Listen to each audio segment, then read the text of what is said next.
오신 우리 성도님들을 주님의 이름으로 환영하고 또 축복합니다. 어떤 존재가 특별한지 평범한지를 판단하는 기준은 그 존재 자체에 있지 않고 관계에 있다라는 말이 있습니다.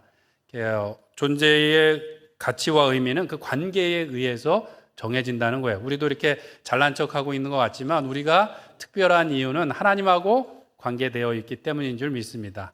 하나님께서 자녀 삼아 주셨기 때문에 우리가 특별한 존재가 되었고, 이 자리가 소중한 것도 우리가 서로 형제 자매가 되었기 때문인 줄 믿습니다. 예배 와서 마치 나는 아무하고도 관계없는 것처럼 이렇게 앉아 계시기보다는 서로 함께 예배하면서 하나님과 깊은 교제를 나누시고 우리 형제 자매들과 교제를 나누시며 더 특별한 관계, 특별한 예배의 시간이 되시길 축원드립니다. 그런 의미에서 한번 인사해 볼까요? 옆에 계신 분하고 주님의 이름으로 환영하고 축복합니다. 한번 인사하겠습니다.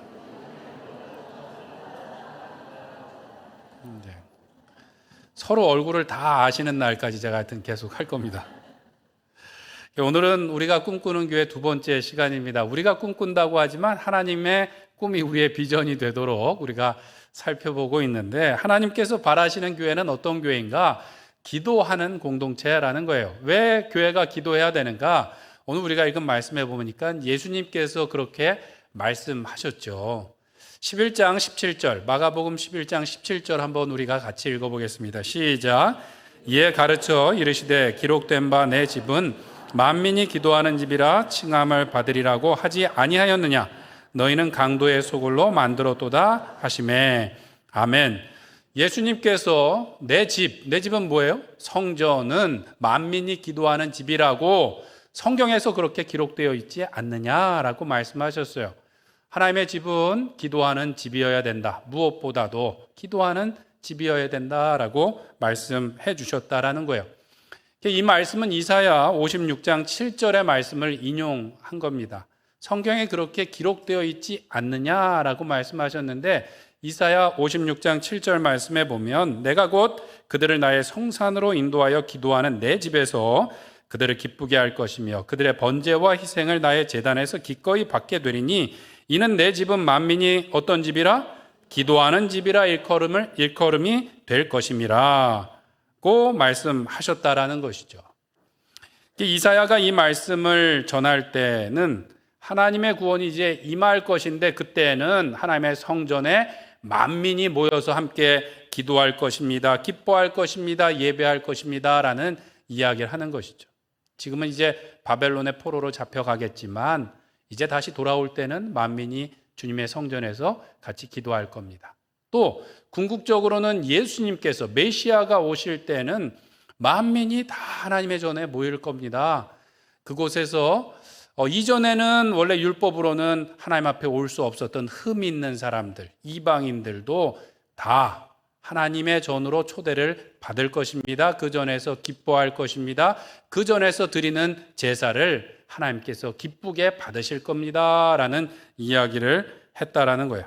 만민이라는 것이 무엇인가 하면 이전에는 율법으로 자격이 없었던 사람들도 다 나오게 될 것입니다. 라는 이야기예요. 이 이야기를 왜 이사야가 했는가 하면 그 당시에도 예수님 당시와 비슷했던 거예요. 유대인들은 우리는 선택받은 백성이야, 우리는 구원받았어 라고 하면서 뒤로는 죄를 많이 짓고 와갖고 제사하면서 아주 그냥 의기양양하더라는 것이죠. 그런데 이사야가 말씀한 건 무엇입니까? 앞으로는 만 백성이 다 나와서 이전에서 찬양하고 기도하고 예배할 거라는 거예요. 이전에는 자격이 없었던 사람들도 모두 다 초대받고 이곳에서 기도하고 기뻐하게 될 것이라는 이야기를 했다라는 것이죠. 이 장차 임할 이 구원, 이 성전은 누구와 관계가 있는가 하면 예수님과 관계가 있습니다. 우리가 읽은 오늘 본문과 평행이 되는 본문이 요한복음 2장에 나오는데, 거기에 보면 오늘 말씀에 대해서 조금 더 자세하게 설명하고 있어요. 2장 19절에 보면 예수님께서 대답하여 이르시되 너희가 이 성전을 헐라 내가 사흘 동안에 일으키리라. 유대인들이 이르되 이 성전은 46년 동안 지었거늘 내가 3일 동안에 일으키겠느냐 하더라. 그러나 예수는 성전된 자기 무엇을 가리켜? 육체를 가리켜 말씀하신 것이라 라고 말씀하셨다는 것이죠.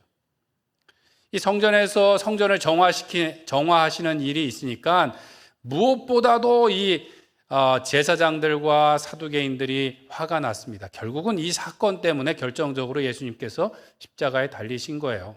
그래서 논쟁이 벌어지니까 이 성전을 헐라 내가 사흘 만에 다시 세울 것이다 라고 말씀하셨고, 유대인들이 무슨 소리냐, 이거 46년 동안 지은 건데 네가 무슨 소리를 하고 있느냐 그랬더니 예수님께서 말씀하신 것은 성전된 자기 육체를 가리킴이라고 말씀하시는 거예요. 예수님께서 내 집은 만민이 기도하는 집이라고 말씀하실 때 이 집은 뭐예요? 성전된 자기 육체, 부활하실 예수님을 말씀하시는 것이고 예수님의 몸된 교회를 말씀하시는 것입니다. 하나님 아버지의 말씀을 인용해서 교회는 어떤 곳이어야 된다고요? 만민이 모여서 기도하는 집이어야 된다라는 것이죠. 만민이 모여서 기도하는 하나님의 집.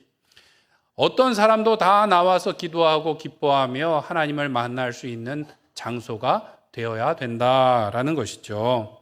그런데 문제는 무엇이었는가? 이 예수님 당시에 사람들이 그 성전을 무엇으로 만들었어요? 강도의 소굴이 되도록 했다라는 거예요. 강도의 소굴이 되었다. 왜 그랬는가? 이방인의 뜰 안에, 원래 이방인들은 여인의 뜰 안으로, 그거보다 더 안쪽인 유대인의 뜰 안으로 들어갈 수 없고 널찍한 이방인의 뜰에서 제사가 이루어지는 동안 밖에서 기도를 하게 돼 있었는데, 그곳이 넓다 보니까 상인들이 그곳까지 허가받고 들어와서 비둘기를 팔고 또 성전세를 드릴 것을 환전하는 일을 했더라는 거예요.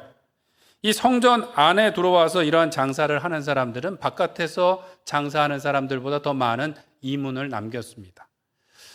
이것이 처음에는 아마 좋은 의도로 시작이 되었을 거예요. 멀리서부터 제사하러 오는 사람들에게 조금 더 좋은 재물을, 양이나 염소나 비둘기를 잘 관리했다가 돈을 주고 팔고 하나님 앞에 더욱더 좋은 것을 드리도록 돕고자 시행했겠지만, 제사장들이 이제 그것을 검수하면서 보니까 어떤 것은 이 빠꾸가 되기도 하는 거예요. 뭐라 그러죠? 이걸 거부가 되기도 했던 거예요. 그런데 성전 안에 들어와서 판매하던 이 비둘기가, 이거는 불합격 판정을 받을 리가 있을까요? 없을까요? 거의 없었던 것이죠.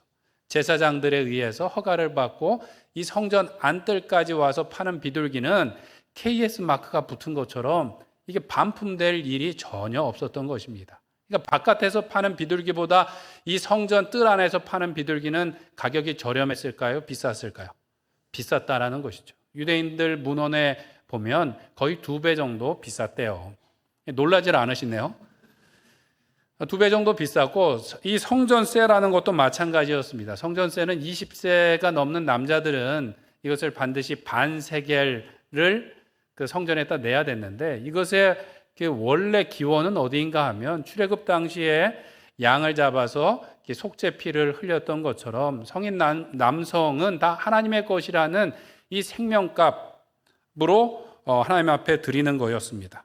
이 반세겔이라는 그 값어치는 당시에 2데나리온, 그러니까 성인 남성의 이틀치 품삯에 해당되는 돈이었습니다. 그런데 이것을 아무 돈으로나 낼 수 있는 것이 아니라 당시에 로마 돈도 통용이 되고 그리스 돈도 통용이 되고 애굽의 돈도 돌아다녔는데, 그 중에서도 두로에서 통용되는 이 반세겔에 해당되는 동전으로만 내도록 되어 있었다라는 거예요. 그 이유는 좀 어이가 없긴 한데요.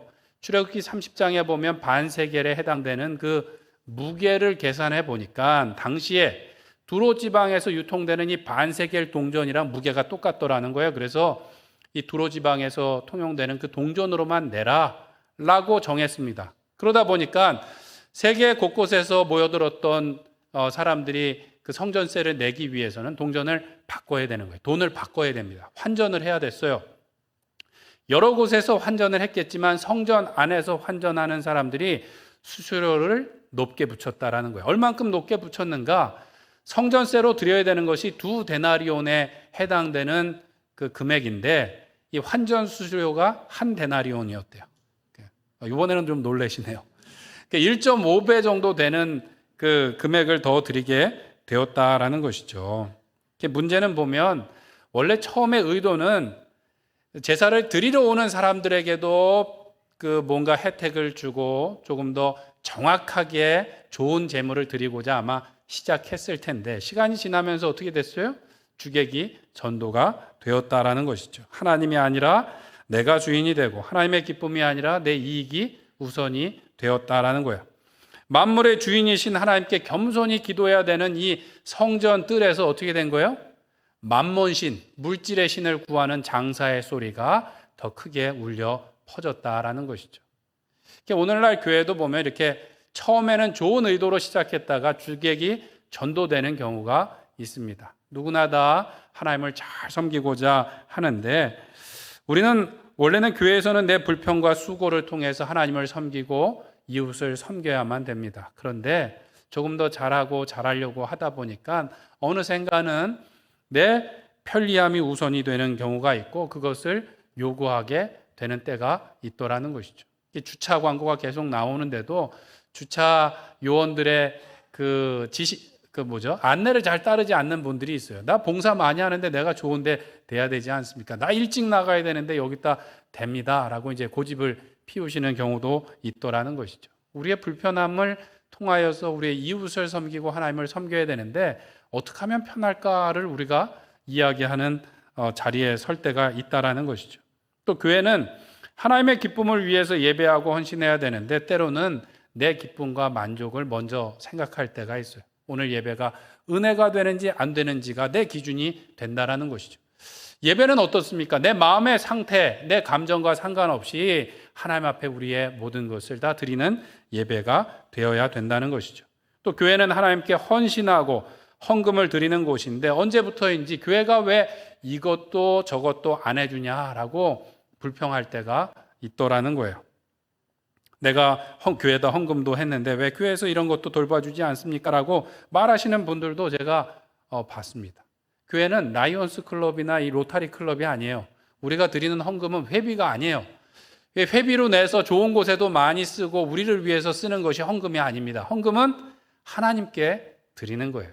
우리가 원래 죽어야만 되는 죄인인데 우리를 구원해 주신 그 구원의 감격으로 하나님께 드리는 것이지 회비로 내는 것이 아니라는 거예요. 하나님께서 이 모든 것들을 인도하셔야 되는데 그렇지 않을 때 우리는 시험에 들곤 합니다. 이 시험에 드는 분들은 열심히 없는 분들이 시험에 들까요? 열심히 있는 분들이 시험에 들까요? 열심히 있는 분들이 시험에 들죠. 열심히 없는 분들은 그냥 조용히 왔다 조용히 가시는데 열심히 있는 분들은 무언가를 하여튼 교회를 잘 섬기고자 하는 열심을 내는데 왜 시험에 드는가?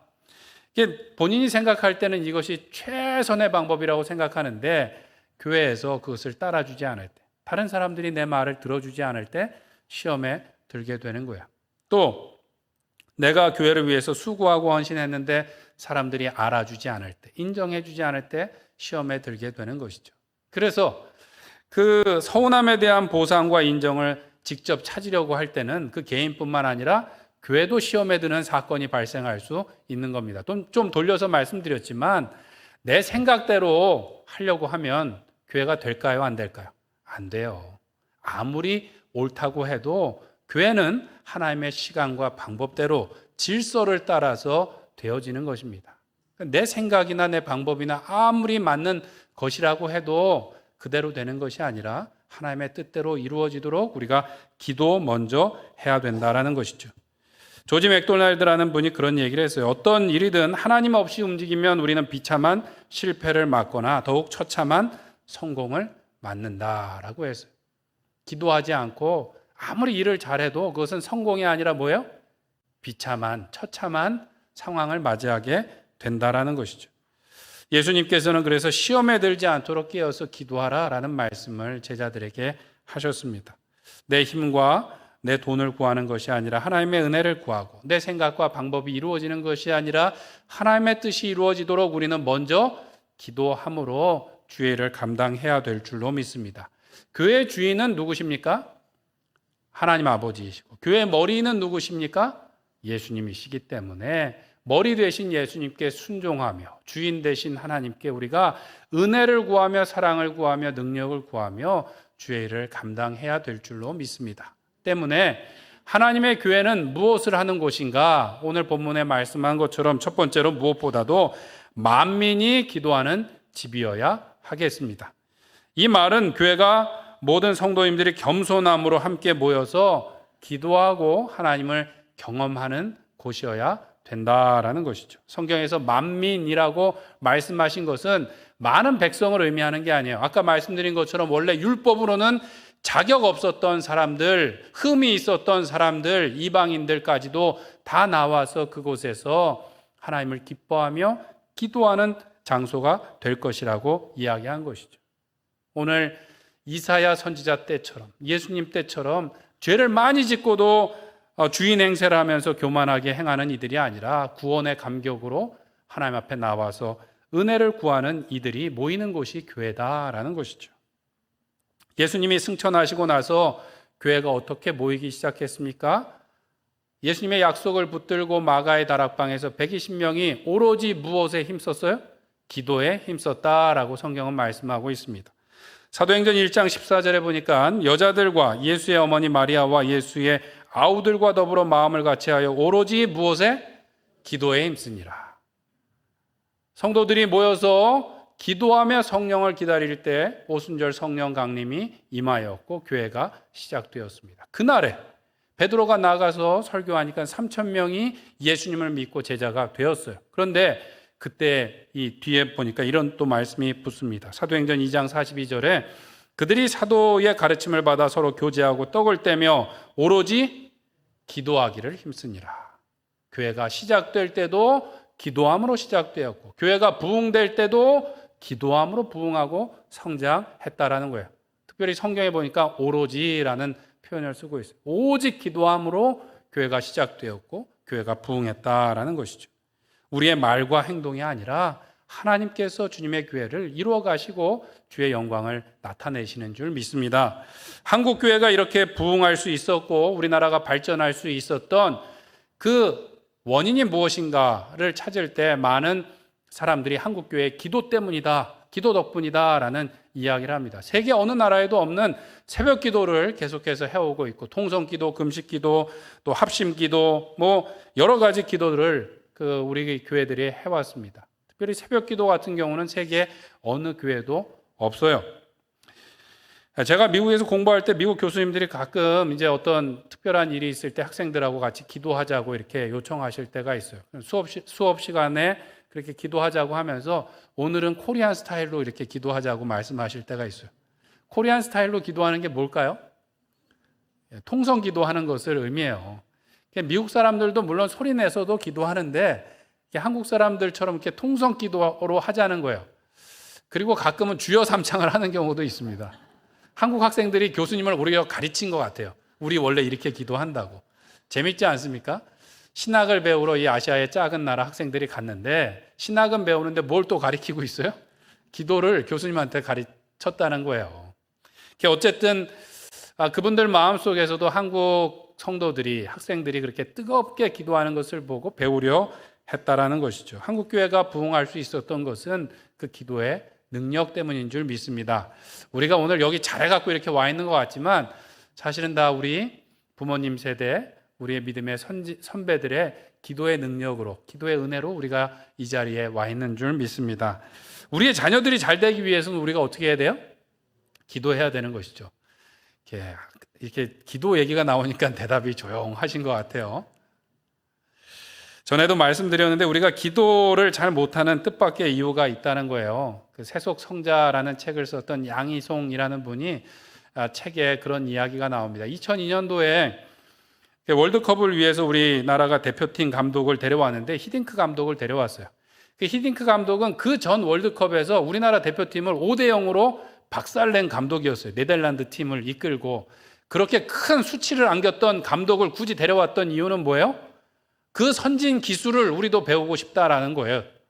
우리나라는 뭐예요? 체력은 좋은데 기술이 약하니까 이 히딩크 감독을 데려오면 그 선진 기술을 조합해갖고 우리가 아주 잘할 수 있겠다. 그렇게 마음을 먹었는데 히딩크 감독이 와서 처음 한 얘기가 뭐예요? 한국 사람들은 기술은 좋다는 거예요. 체력이 약하다는 거죠. 그 당시에 어느 누구도 그 말을 믿지 않았어요. 실력이 없네, 볼 줄 모르네 이렇게 생각을 했어요. 히딩크 감독이 주구장창 대표팀 선수들의 입에서 욕이 나올 정도로 체력 훈련을 시켰다는 거예요. 처음에 성적이 좋았나요? 나빴나요? 바빴어요. 막 가는 데마다 다 깨지고 나니까 이 히딩크 감독을 5대0이라고 바꿔라, 이름을. 그다음에 당장 사퇴시켜야 된다. 뭐 별의별 얘기가 있었는데 막상 월드컵이 진행되는 기간에 어땠습니까? 프랑스를 만나서 연습 경기를 하는데도, 또 본선에서 이탈리아, 스페인을 만났는데도 전혀 주눅 들지 않고 경기를 지배하더라는 것이죠. 결국 어떻게 해요? 사상 최고의 성적을 거둘 수 있었습니다. 문제는 기술입니까? 체력입니까? 체력이라는 거예요. 우리 기도도 마찬가지라는 거예요. 우리는 뭔가 기술이 필요하다고, 테크닉이 필요하다고 착각하는데 정말 필요한 건 뭐예요? 기도의 체력이 필요하다는 것이죠. 기도의 절대 양이 우리에게 필요하다라는 것입니다. 우리는 자꾸 뭔가 새로운 것, 영적인 것, 신비한 것에 눈을 돌리는데 기도의 양은 점점 줄어들고 있다라는 거예요. 종종 우리는 선수가 아니고 관중인 것처럼 이야기하거나 선수가 아니고 감독인 것처럼 이야기할 때가 있어요. 기도는 이렇게 해야 되고 교회는 이래야 되고 이야기하는데 막상 기도하려고는 하지 않는다라는 것이죠. 우리는 평가하려고 하고 지시하려고 하지만 뛰려고는 하지 않습니다. 그러나 하나님께서 우리를 선수로 부르신 줄 믿습니다. 우리 인생의 선수로 부르셨고 우리 가족의 대표 선수로 부르셨고 우리 교회의 대표 선수로 부르셨어요. 또 이 나라 이 민족의 축복의 통로로 우리를 부르신 줄 믿습니다. 어찌되었건 우리에게는 훈련이 필요하고 부지런히 뛰면서 기도하는 일들이 우리 가운데 있어야 될 줄로 믿습니다. 교회의 머리 대신 예수님께서는 우리의 감독님이세요. 이미 승리하신 그분의 전략과 전술을 순종할 때 우리가 반드시 승리하게 될 줄로 믿습니다. 교회 주인 대신 하나님께서는 우리의 구단주이신데 너희가 원하는 것들 모든 것을 다 주시겠다고 약속해 주셨어요. 그분을 믿고 우리가 기도하기만 하면 이미 예수님께서 이루신 승리에 우리가 동참하게 될 줄로 믿습니다. 이 믿음을 가지고 우리가 기도하며 나갈 수 있기를 간절히 소원합니다. 설교를 준비하고 하면서도 힘들었던 게 뭐냐 하니까 당연한 얘기를 어렵게 제가 하고 있는 거예요. 기도하자 하는 얘기를 마음에 상처를 받으실까 제가 이렇게 돌려서 얘기하려니까 너무 힘든 거예요, 저도. 예전에 비해서 새벽기도 인원이 너무 줄고 있고 1년에 2번 특세하는데 중직자들도 보이지 않는 경우도 있습니다. 솔직하게 말씀드릴게요. 기도하지 않고 교회가 잘 될 수 있을까요? 없을까요? 절대로 없습니다. 저는 교회에서 계속 자라왔고 여러 교회들을 봤고 기도하시는 분들을 많이 봤는데 똑똑하신 분들이 있어서 교회 일을 정말 잘할 수 있지만 기도하지 않고 교회 일이 잘 되는 것은 결코 환영할 일이 아니에요. 교회가 정말 어려움을 겪을 때는 그런 분들 때문에 어려울 때가 있어요. 일을 너무 잘하세요. 너무 똑똑해요. 교회 일이 잘 됐는데 나중에 교회가 정말 큰 어려움을 겪는 것은 기도하지 않고 교회 일이 잘 됐을 때 어렵습니다. 사랑하는 성도 여러분, 우리의 인생도 마찬가지고 우리의 가정도 마찬가지고 교회도 마찬가지입니다. 기도하지 않고 결코 잘 될 수 없어요. 우리가 아니라 하나님께 능력이 있기 때문에 겸손한 마음으로 무엇보다도 기도하기에 앞장서는 우리 성도님들 되시길 간절히 축원드립니다. 마치 감독인 것처럼 이래야 된다 저래야 된다 말씀하시는 분들은 많지만 와서 함께 기도하시는 분들의 숫자는 줄어들고 있어요. 결탄코 변하지 않는 진리는 기도할 때 하나님께서 반드시 응답하여 주시고 기도하는 것이 우리가 10번, 100번 움직이는 것보다 더욱더 능력이 있는 줄 믿습니다. 바라기는 우리가 기도하는 교회로 하나님께 올려지는 우리 로뎀 교회가 되기를 간절히 축원드립니다. 마음이 좀 후련해졌습니다. 또 한 가지 두 번째로 교회는 만민을 위해 기도하는 교회가 되어야 됩니다. 예수님께서 인용하신 이사야 말씀에 보면 어떤 사본에는 만민을 위해 기도하는 집이라 칭함을 받을 것이다 라고 이렇게 되어 있다는 거예요. 어떤 사본에는 그렇게 기록되어 있다는 거예요. 성경을 필사하는 사람들이 실수로 그렇게 적은 걸 수도 있겠지만 두 가지 다 뜻이 있는 거죠. 만민이 다 나와서 기도하는 집이기도 하고 어떻게 해요? 만민을 위해서 기도하는 집이어야 되는 거예요. 교회는 왜요? 하나님께서 그 백성을 부르실 때 그냥 너만 복을 줄게 라고 부르신 것이 아니라 복의 근원으로 부르셨다라는 거예요. 아브라함을 부르실 때 너만 복을 줄게 라고 부르신 것이 아니라 너를 통해 세계 모든 열방이 나라가 복을 받게 될 것이야 라고 부르셨다라는 것이죠. 우리를 어떤 사람으로 부르셨어요? 왕 같은 제사장으로 부르셨다는 거예요. 하나님께서 우리에게만 복 주시는 것이 아니라 우리를 통하여 많은 사람에게 복 주시고자 우리를 부르셨다라는 거예요. 그렇기 때문에 우리가 만민을 위해 기도하는 사람들로, 기도하는 교회로 하나님 앞에 올려져야 될 줄로 믿습니다. 서울여대에서 교목으로 수고하셨던 장경철 교수님, 지금도 계신데요. 그분의 책을 보다 보면 거기에 교수님이 성경을 읽다가 복 받는 비결을 한 가지 깨달았다는 거예요. 그게 무엇인가 하니까 하나님께서 복을 주시는데 직접 주시는 것이 아니라 3쿠션으로 주시더라는 것이죠. 내 주위에 있는 사람이 먼저 잘 되게 하셔서 그 사람을 통해서 복을 주시는데 왜 그렇게 하시는가? 하나님께서 영광 받으시기 위해서, 우리를 축복의 통로로 사용하시기 위해서 그렇게 하시더라는 거예요. 그래서 그분이 쓰신 책에 보면 기쁨을 유통하는 삶, 축복을 유통하는 삶이라는 그 제목이 있습니다. 하나님께서 우리에게 축복을 퍼다 나르도록 부르셨다라는 거예요. 그래서 우리 주위에 있는 사람을 축복하고 중보하고 기도하고 하는 일들이 결국 누가 복을 받는 길이에요? 내가 복을 받는 길이라고 이야기하더라는 것이죠. 디모데전서에 보면 사도 바울도 이런 이야기를 합니다. 디모데전서 2장 1절 2절 한번 같이 읽어보겠습니다. 시작. 그러므로 내가 첫째로 권하노니 모든 사람을 위하여 간구와 기도와 도구와 감사를 하되 임금들과 높은 지위에 있는 모든 사람을 위하여 하라. 이는 우리가 모든 경건과 단정함으로 고요하고 편안한 생활을 하려 함이라. 아멘. 사도 바울이 사랑하는 영적인 아들 디모데에게, 특별히 에베소 교회를 책임지고 있는 디모데에게 첫 번째면 두 번째가 나와야 되는데 두 번째가 안 나와요. 이 말은 무엇인가 하면 최우선으로라는 말이에요. 최우선으로 해야 될 것이 무엇인가? 모든 사람을 위해서 기도하는데 그 중에서 특별히 임금들과 권세 잡은 사람들을 위해서 기도해야 된다는 것이에요. 왜 기도해야 되는가? 그것이 우리의 경건과 단정한 삶과 고요하고 평안한 삶을 위해서 유익하다는 것이고 그것이 하나님의 뜻이다라고 말하고 있습니다. 경건이라는 것은 하나님과의 바른 관계 가운데 거룩하신 하나님을 닮아가는 것을 말하고, 단정하다라는 것은 이웃과의 관계 가운데 질서 있는 삶을 살아가는 것을 의미합니다. 어떻게 할 때 그 경건과 단정한 삶이 가능하다고요?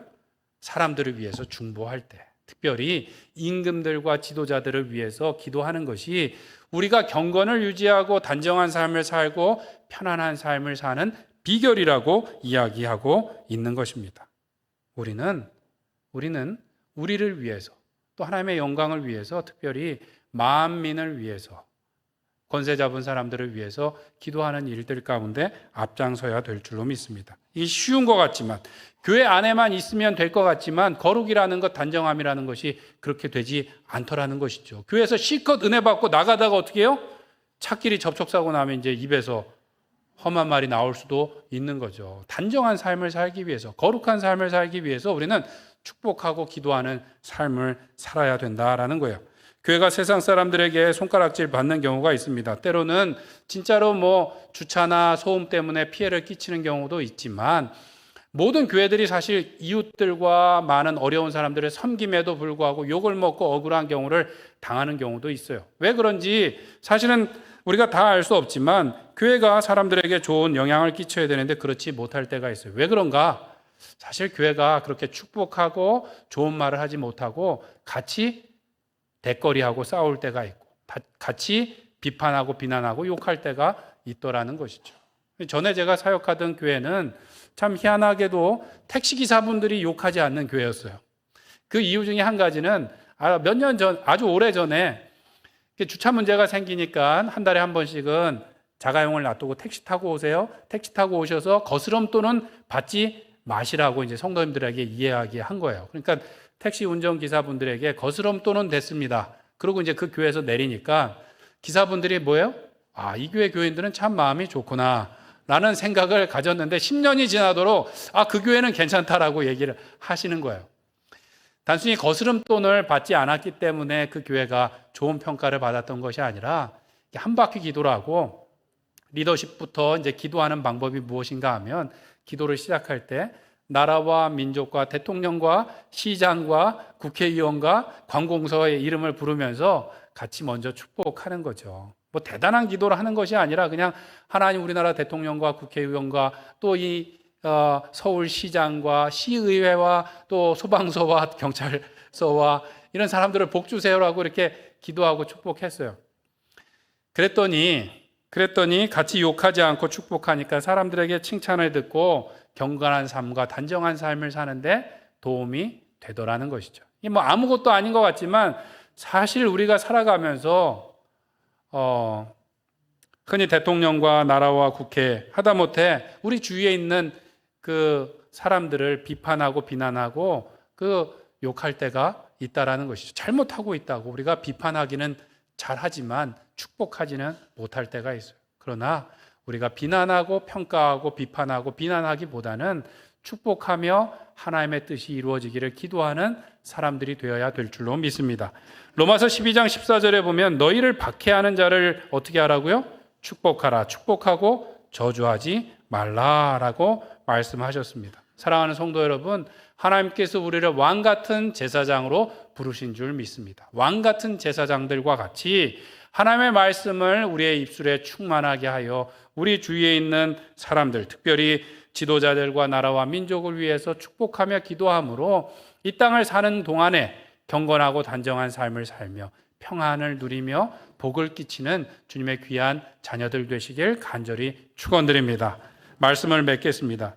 독일이 베를린 장벽이 무너지고 통일이 된 것이 1989년 11월이었습니다. 어느 날 갑자기 그냥 그 사람들이 모여서 베를린 장벽을 무너뜨리고 통일이 이루어졌는데 그렇게 갑자기는 아니고 그 일의 시작은 1989년 5월에 라이프치히라는 도시에 있었던 니콜라이 교회라는 작은 교회에서 기도 모임에서 시작되었다라는 거예요.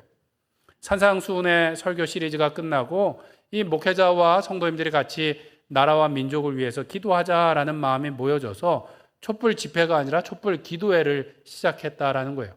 동독과 서독의 지도자들이 하나님을 두려워하고 백성을 사랑하게 하여 주시옵소서. 통일을 꿈꾸게 하시고 하나 되게 하시고 하나님의 나라가 임하게 하여 주시옵소서라고 5월에 기도를 시작했는데 10월이 되니까 사람들이 예배당 안에 2,000명이 모이고 바깥에 10,000명이 모일 정도로 늘어났고 11월에 통일이 이루어졌던 그날에는 10만 명이 거리 행진을 할 정도로 많이 모여서 함께 기도하고 그 일을 이루어 갔다라는 것이죠. 어떠한 유혈 사태도 없이 총칼과 무력으로 그것이 무너진 것이 아니라 기도의 힘으로 무너졌다라는 것입니다. 우리도 하나님께서 원하시는 교회로 이 땅 가운데 쓰임받기를 소원합니다. 우리가 원하는 교회를 우리가 외치는 것이 아니라 하나님께서 원하시는 교회, 기도하는 교회, 만민을 위해 기도하는 교회로 쓰임받아서 이 나라와 이 민족 가운데 축복의 통로로 쓰임받는 우리 성도님들 되시길 간절히 축원드립니다. 국내외 정치와 경제 상황이 심상치 않은 이때에 우리가 뉴스를 보면서 비판하고 비난할 수 있고 카톡을 통해서 또 확인되지 않은 뉴스를 퍼나르면서 이야기할 수도 있지만 우리가 하나님 앞에 겸손히 기도함으로 하나님의 나라가 우리의 가정 가운데 우리의 교회 가운데 이 땅에 온전히 임하게 하여 주시옵소서라는 기도를 올림으로 하나님의 자녀들로서 하나님께 부름받은 교회로서 귀하게 쓰임받고 복을 끼치는 우리 모든 로뎀교회 성도님들 되시길 간절히 축원드립니다.